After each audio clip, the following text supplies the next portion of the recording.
Halo semuanya, kembali lagi bersama saya di channel Imanime Celebes, sebuah channel yang akan membahas tentang semua hal unik yang ada di Sulawesi dan masih banyak lagi. Di video kali ini, kita mau membahas tentang sosok Bapak B.J. Habibie, di mana kita semua tahu kalau beliau adalah mantan Presiden Republik Indonesia. Kita juga tentu tahu tentang seberapa cerdas beliau hingga kisah romantis beliau ini melalui film atau buku-bukunya. Nah, di pembahasan kali ini, saya mau membahas 5 fakta tentang beliau, tentang Bapak B.J. Habibie yang jarang dibahas sama media-media lain. Jadi, fakta apa saja itu? Sebelum lanjut, jangan lupa untuk like dan subscribe terlebih dahulu, agar channel ini bisa terus memberikan wawasan dan informasi kepada kita semua. Kalau sudah, langsung saja, mari kita masuk ke pembahasan. Yang pertama, pola asuh keluarganya.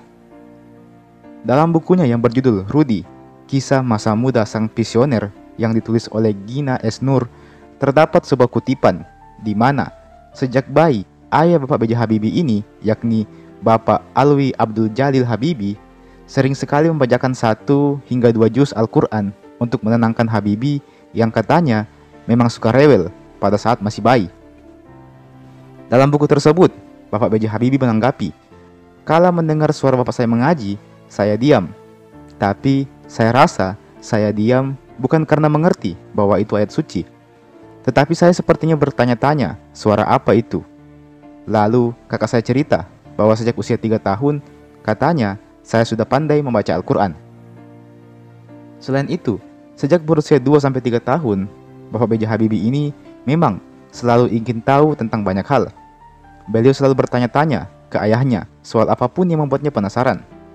Dan hebatnya lagi adalah ayahnya menjawab pertanyaan tersebut dengan serius. Jadi, dia menjelaskan dengan bahasa yang sebisa mungkin dapat dimengerti oleh anak kecil.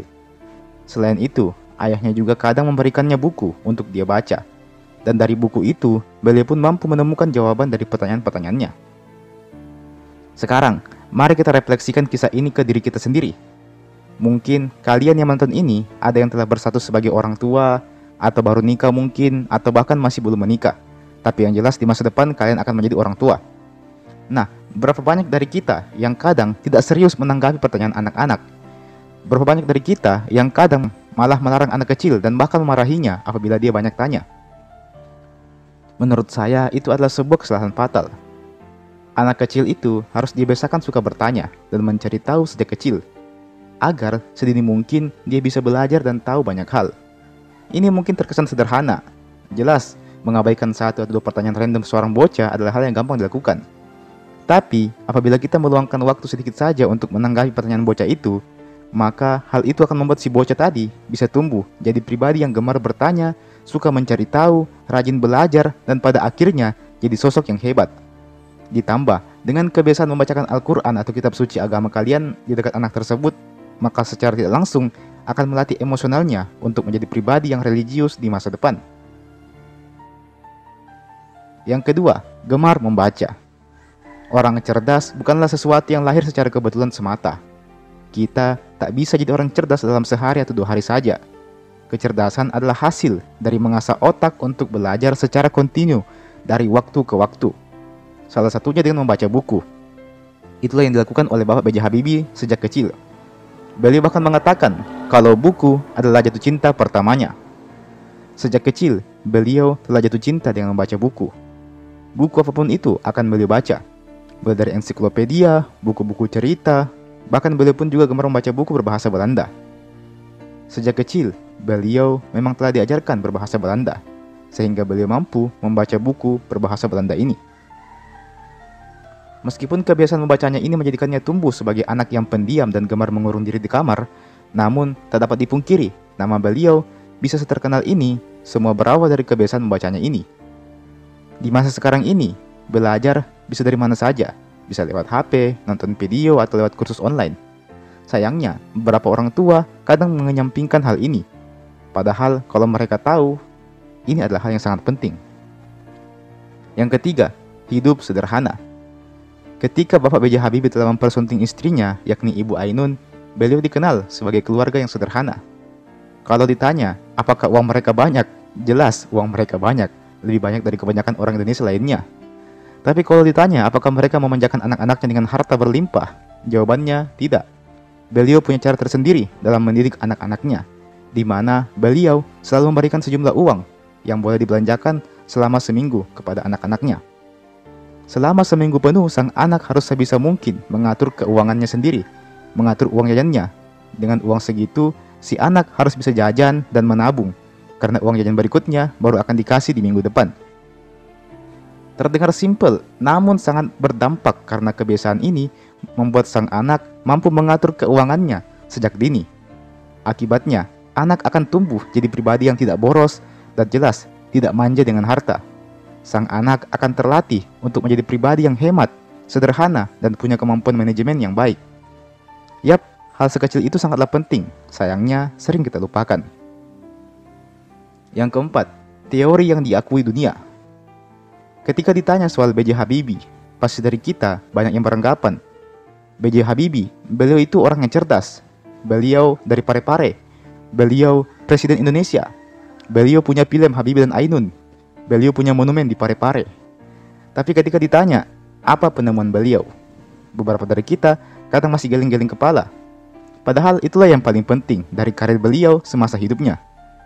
Di sini, saya bukan meremehkan kisah cinta beliau, tapi menurutku, ketimbang fokus ke hal-hal romantis dari diri beliau, sebaiknya kita fokus ke identitas utama beliau sebagai seorang ilmuwan.